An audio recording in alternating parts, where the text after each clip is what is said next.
बिस्मिल्लाहिर्रहमानिर्रहीम। अस्सलाम वालेकुम। अल्लाह के बबरकत नाम से शुरू करते हैं आज का व्लॉग। आज का जो व्लॉग है ये बहुत ही एक इम्पोर्टेंट वीडियो है। वीडियो शुरू करने से पहले जो भी बस मेरे चैनल के ऊपर नए हैं वो मेरे चैनल को सब्सक्राइब कर लें, वीडियो को लाइक करना है और शेयर करना है।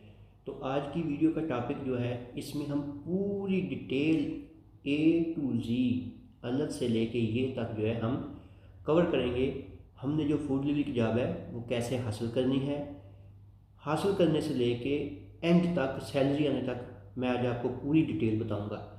तो वीडियो को स्टार्ट करते हैं। सबसे पहले फूड डिलीवरी की जॉब आपने हासिल कैसे करनी है, इसके 3-4 तरीके हैं, वो सब आपके साथ शेयर करता हूँ। सबसे पहला तरीका ये है कि आपने बोल्ट में या वोल्ट में किसी में भी जॉब करनी है। उसके लिए अगर आप बोल्ट या वोल्ट में जॉब करना चाहते हैं और फ्री ऑफ कॉस्ट जॉब करना चाहते हैं, उसके लिए आपके पास 2 चीज़ें चाहिए। एक आपको सब्र चाहिए और एक आपके पास टाइम होना चाहिए। बोल्ट और वोल्ट का लिंक मैं नीचे डिस्क्रिप्शन में दे देता हूँ, वहाँ पे आपने जाना है। उनके कैरियर सेक्शन में आपने ऑनलाइन अप्लाई करना है और सब्र करना है और इंतज़ार करना है कि आपको वहाँ से कॉल आ जाए। एक तरीका तो हो गया ये वाला। दूसरा तरीका ये है कि बहुत सारी रिक्रूटमेंट एजेंसीज़ हैं माल्टा में जो बोल्ट के लिए और वोल्ट के लिए फूड डिलीवरी पर्सन हायर करती हैं। आप उनसे रब्ता कर सकते हैं। उनकी भी जो कंप्लीट लिस्ट है वो नीचे मैं डिस्क्रिप्शन में दे दूँगा। जो एजेंसीज़ हैं वो पैसे लेती हैं, रिक्रूटमेंट एजेंसीज पैसे लेती हैं और बंदे को हायर कर लेती हैं। तीसरा तरीकाकार है कंसल्टेंसी वाला, कि अगर आप किसी कंसल्टेंट के थ्रू इंडिया से, बांग्लादेश से, पाकिस्तान से, नेपाल से किसी कंसल्टेंट के थ्रू आ जाते हैं तो उनके ज़रिए भी आपको फूड डिलीवरी में जॉब मिल सकती हैं। तो ये 4 तरीके थे फूड डिलीवरी में आने के लिए जो मैंने आपको बता दिए। उसके बाद जो अगला क्वेश्चन आता है वो क्वेश्चन ये आता है कि अगर हम फूड डिलीवरी में आ जाते हैं तो हमारे पास लाइसेंस कौन सा होना चाहिए। आप इंडिया से, पाकिस्तान से, बांग्लादेश, नेपाल कहीं से भी हो, आपके पास जो आपका ड्राइविंग लाइसेंस है उसको आपने इंटरनेशनल में कन्वर्ट करवा के आना है। अगर आप उसको इंटरनेशनल में कन्वर्ट करवा लेंगे तो आप यहाँ पे 1 साल तक उस लाइसेंस के ऊपर बाइक चला सकते हैं और फिर आप एलिजिबल हो जाएंगे कि आप माल्टा का जो ड्राइविंग लाइसेंस है उसको अप्लाई कर लें। ये भी टॉपिक क्लियर हो गया। उसके बाद बात आ जाती है बाइक की, कि हम बाइक अपनी लें या बाइक कंपनी की लें। तो देखो, अगर आपके पास पैसे हैं और आप बाइक अफोर्ड कर सकते हो तो 500 यूरो से लेकर, मतलब 500 यूरो, 600, 700 ऐसे आपको कंडीशन वाइज यूज़ बाइक मिल जाती है। उसके बाद अगर आप ब्रांड न्यू लेना चाहते हो तो ये तकरीबन 2500 से लेकर 3000 तक आपको ब्रांड न्यू बाइक मिल जाती है। अच्छा, अगर बाइक आप अपनी लेती हो तो तब क्या बेनिफिट है। अगर बाइक अपनी होगी तो कंपनी आपके साथ 80/20 करेगी। मतलब अगर आपने एक दिन में 100 यूरो कमाया है, अच्छा ये भी बात मैं आपको अभी क्लियर कर देता हूँ, अगर आप एक दिन में 100 यूरो कमाते हो तो उस 100 यूरो के ऊपर सबसे पहले आपका टैक्स कटेगा 18%। वो टैक्स कट गया, उसके बाद जो बाकी रकम होगी उसमें से 80% आपका होगा और 20% कंपनी का होगा। ये तब की बात है अगर बाइक आपकी अपनी हो। अगर बाइक कंपनी की हो तो फिर क्या होगा, फिर होगा 60-40। ठीक हो गया। 60-40 में क्या होगा कि टैक्स कटेगा 100 रुपये में से, उसके बाद जो बचेगा उसमें से 60% आपका होगा, 40% कंपनी का होगा। दूसरी बात आ जाती है पेट्रोल का और मेंटेनेंस का खर्चा। अगर आप कंपनी के साथ काम कर रहे हैं 60-40% की रेशो पर तो पेट्रोल कंपनी का होगा। उसके बाद जो मोटरसाइकिल की मेंटेनेंस है वो भी कंपनी की होगी। ठीक हो गया।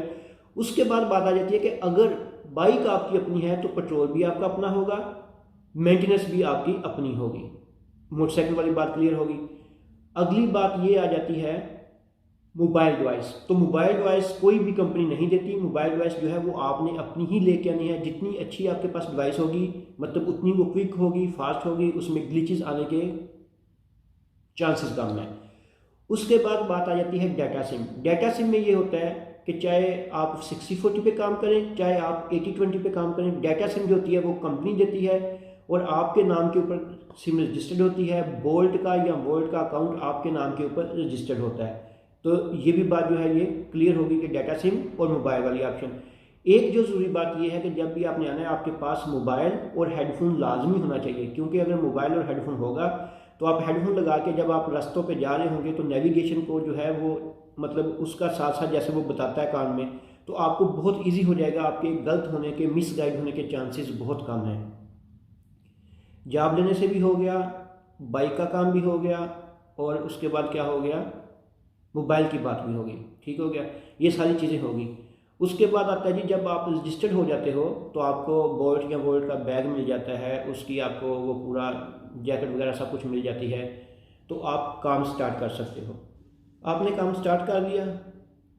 अब जो अगला सवाल आता है, जो बहुत ज़्यादा क्वेश्चन पूछा जाता है, वो ये है कि हम बोल्ट और वोल्ट में फूड डिलीवरी जॉब में हम एक मंथ में कितने पैसे कमा सकते हैं। तो यार भाई ये बात एक जहन में रखना, इसमें कोई भी स्पेसिफिक या इसमें कोई भी मतलब वो जो कहते हैं ना कि फिक्स्ड सैलरी नहीं है। और सबसे बड़ी जो बात आती है इसमें वर्किंग आवर आते हैं कि आप कितने टाइम से लेकर कितने टाइम तक काम कर रहे हो। जिन वर्किंग आवर में आप टाइम काम कर रहे हो वो वर्किंग आवर मतलब पीक टाइम है। फॉर एग्जांपल एक लंच का टाइम है जो स्टार्ट होता है तकरीबन आप मान लो 11 बजे से लेकर 3 बजे तक। अगर आप 11 से 3 काम नहीं करते लंच टाइम में और आप काम करने चले जाते हो 4 बजे, तो वो तो पीक टाइम नहीं होगा, उसमें आपको डिलीवरीज भी कम आएंगी, उसमें आपके पैसे भी कम बनेंगे। तो क्या होगा कि आपका जो वर्किंग टाइम है वो डिसाइड करेगा कि आपने कितनी डिलीवरीज उठानी है। दूसरी बात, तकरीबन नवंबर, दिसंबर, जनवरी, फरवरी, मार्च, ये जो 4 मंथ हैं ये माल्टा में तकरीबन टूरिस्ट नहीं होते और डिलीवरी का काम बहुत कम हो जाता है। तो इन दिनों में मैं आपको एक एवरेज बताता हूँ कि मैक्सिमम आप तकरीबन 800-900 सेव कर सकते हो, मतलब 1200-1300 आप बचाओगे, उसमें से आप घर का किराया खाना पीना निकाल के 800-900 हज़ार सेव कर सकते हो। ये मैं इन दिनों की बात कर रहा हूँ। जब आपका पीक टाइम स्टार्ट हो जाएगा उसके बाद आप 1500, 1600, 1700, 1800 भी बचा सकते हो, ठीक हो गया, बचा सकते हो। तो ये होगा जी फूड डिलीवरी जॉब के मतलब कि कितनी सैलरी आती है। अच्छा, एक दिन में डिलीवरीज कितनी आती हैं, तो यार डिलीवरी भी फिर वही बात आती है कि आप कितने घंटे काम करते हो। कभी आप 15 भी कर सकते हो, 20 भी कर सकते हो, 25 भी कर सकते हो।